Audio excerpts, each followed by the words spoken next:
వెంటనే రాయచోట్లో హిందువులపై దాడి చేస్తాడు వెంటనే రాయచోట్లో హిందువులపై దాడి చేస్తాడు వెంటనే రాయచోటు ఎస్ఐని వెంటనే హిందువులపై అక్రమ కేసులు పెట్టిన ఎస్ఐని వెంటనే రాయచోటు ఎస్ఐని వెంటనే రాయచోటు ఎస్ఐని వెంటనే హిందూ జై శ్రీరామ్ జై శ్రీరామ్ జై శ్రీరామ్ జై శ్రీరామ్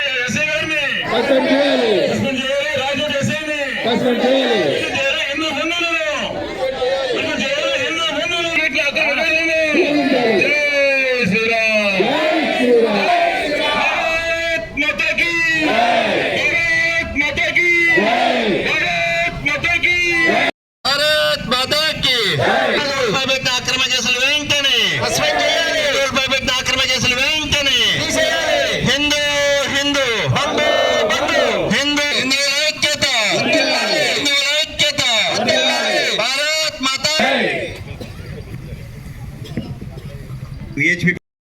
హిందూ హిందూ రాయచోటు ఎస్ఐని వెంటనే రాయచోటు ఎస్ఐని వెంటనే రాయచోటులో హిందువులపై పెట్టిన అక్రమ కేసులు వెంటనే హిందువులపై పెట్టిన అక్రమ కేసులు వెంటనే వెంటనే రాయచోటులో హిందువులపై దాడి చేసిన వెంటనే హిందూ హిందూ హిందువుల ఐక్యత హిందువుల ఐక్యత హిందూ రాయచోటు ఎస్ఐని వెంటనే ఎస్ఐని వెంటనే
రాయచోటులో తీసుకుని స్వామివారి యొక్క ఉత్సవ ఊరేగింపు నిర్వహించుకుంటున్నారు హిందువులు.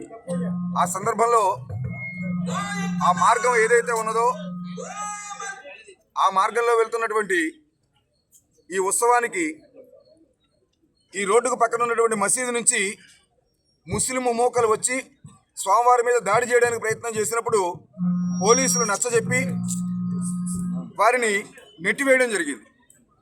ఆ తర్వాత యాత్ర ముందుకెళ్ళింది, పార్వేట మండపానికి వెళ్ళింది. అక్కడ పూజాది క్రతువులు పూర్తి చేసుకుని తిరుగు ప్రయాణం అవుతున్నారు స్వామివారు. ఆ సందర్భంలో మార్గ మధ్యలో ఉన్నటువంటి మరొక మసీదు దగ్గర తిరిగి మళ్ళీ రెండవసారి దీని మీద అటాక్ జరిగింది. మొదటిసారి దాడికి ప్రయత్నం చేశారన్న విషయాన్ని తెలుసుకున్నటువంటి పట్టణంలో ఉన్నటువంటి హిందువులందరూ కూడా రక్షణగా పార్వేటి మండపానికి చేరుకున్నారు. అక్కడ నుంచి స్వామివారిని జాగ్రత్తగా ఆలయానికి చేర్చే పనిలో ఉన్నటువంటి హిందూ బంధువులందరూ కూడా ఆ మసీదు దగ్గరకు వచ్చేట ఒక్కసారి దాడి చేయడానికి ప్రయత్నం చేసినప్పుడు నిలువరించే ప్రయత్నం చేశారు. స్వామివారిని భక్తుల్ని కాపాడుకునే ప్రయత్నం చేశారు. ఆ సందర్భంలో పోలీసులు ముస్లింలు ఒకవైపుకి హిందువులు మరొక వైపుకి మళ్లించి దాడి జరగకుండా ఆపే ప్రయత్నం చేశారు. ఈ విషయంలో అక్కడ వరకు పోలీస్ శాఖ వారు చేసిన దాన్ని విశ్వ హిందూ పరిషత్తు అభినందిస్తున్నది. కానీ అక్కడి నుంచి ఈ పోలీస్ శాఖ వారు తీసుకున్న నిర్ణయం చాలా చట్టవిరుద్ధంగా లోపభూయిష్టంగా ఉన్నది, పక్షపాత ధోరణిలో ఉన్నది. ఎవరైతే దాడి చేశారో వాళ్ళ మీద చర్య తీసుకోవాల్సినటువంటి పోలీసు శాఖ, ఎవరైతే అనుమతులతో ఉత్సవం చేస్తున్నారో వాళ్ళకి రక్షణ ఇవ్వాల్సినటువంటి పోలీసు శాఖ, ఎప్పుడైతే రోడ్డు మీదకి ఈ ఉత్సవాన్ని మళ్లించారో రెండోసారి దాడి నుంచి సుమారు ఒక 200 మీటర్ల దూరం ఉత్సవం వెళ్ళిపోయిన తర్వాత ఒక్కసారి పోలీసులు విరుచుకుపడి చిన్న లేదు, పెద్ద లేదు, మహిళలు లేదు, వృద్ధులు లేదు, భక్తులు లేదు, యథేచ్ఛగా విచ్చలవిడిగా లాఠీ చార్జీ అనేది ఒక ఉత్సవంలో చేయవలసి వచ్చినప్పుడు, అది అనివార్యమైనప్పుడు హిందువుల నుంచి ఏమైనా స్పందన లేదు. హిందువులు ఉత్సవం మాత్రమే చేసుకుంటున్నారు అనుమతితో.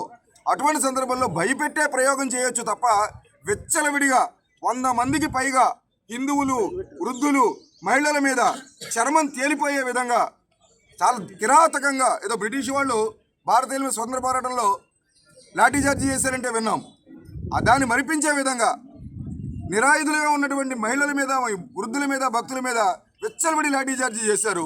100 మందికి పైగా వాళ్ళు లాఠీలతో కొడుతుంటే ఆ లాఠీలతో పాటు వాళ్ళ చర్మం మీద ఉన్నటువంటి ఆ శరీరం ఉన్న చర్మం కూడా లేచి వచ్చేసింది. అంతలా లాఠీ చేయవలసిన అవసరం ఏమొచ్చింది? ఆ ఎస్ఐ గారు పక్షపాత ధోరణితో వ్యవహరించారు. దాడి చేసిన ముస్లింల మీద చర్య తీసుకోవాలి, హిందువుల మీద కేసులు బనాయించే ప్రయత్నం చేశారు. ఎస్ఐ గారు నరసింహారెడ్డి గారు, మహిళలు ఆ స్వామివారు వస్తున్నారు, మన ఇంటి ముందు నుంచి వెళుతున్నారు, మనం హారతి ఇవ్వాలి, కొబ్బరికాయ కొట్టాలని వాళ్ళు హారతి బలంతో నుంచుంటే హారతి బలంతో నుంచున్నటువంటి మహిళల యొక్క మోచేతుల మీద లాఠీ చార్జీ చేశారు.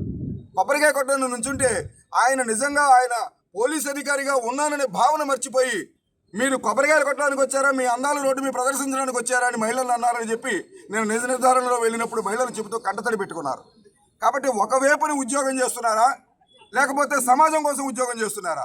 దాంతోపాటుగా అనుమతి తీసుకున్నటువంటి హిందువుల మీద ఎస్ఐ గారు స్వయంగా కేసు పెడతారు. నన్ను చంపేబోయారు, కింద పెట్టి నన్ను తొక్కేబోయారు, అందరూ కలిపి గుంపుగా నన్ను చంపేబోయారు, నా విధులకు ఆటంకం కలిగించారు, ప్రభుత్వాధికారులు కొట్టారు. ఇది ఆయన కేసు పెట్టవలసిన అవసరమే వచ్చింది. పరిశీలన చేసుకోవాలి, ఎవరు దాడి చేశారు, ఈ దాడి ఎవరు చేస్తున్నారు రాష్ట్రంలో.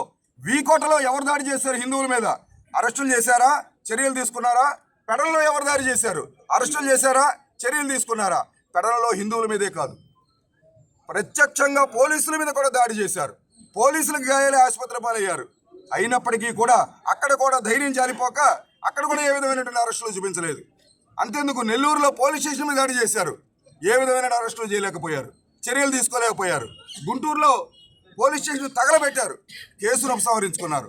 ఇన్ని రకాలుగా అవతల వైపు దాడి ఎవరు చేస్తున్నారో గుర్తించకుండా విశ్వ హిందూ పరిషత్తు, రాష్ట్రీయ స్వయం సేవక సంఘం ఉద్రేకపరమైన యువకులను తీసుకొచ్చి దాడి చేసిందని పోలీసు శాఖ నుంచి ఎస్ఐ గారు కేసు పెట్టడం, సిఐ గారు దాన్ని ఆమోదించడం.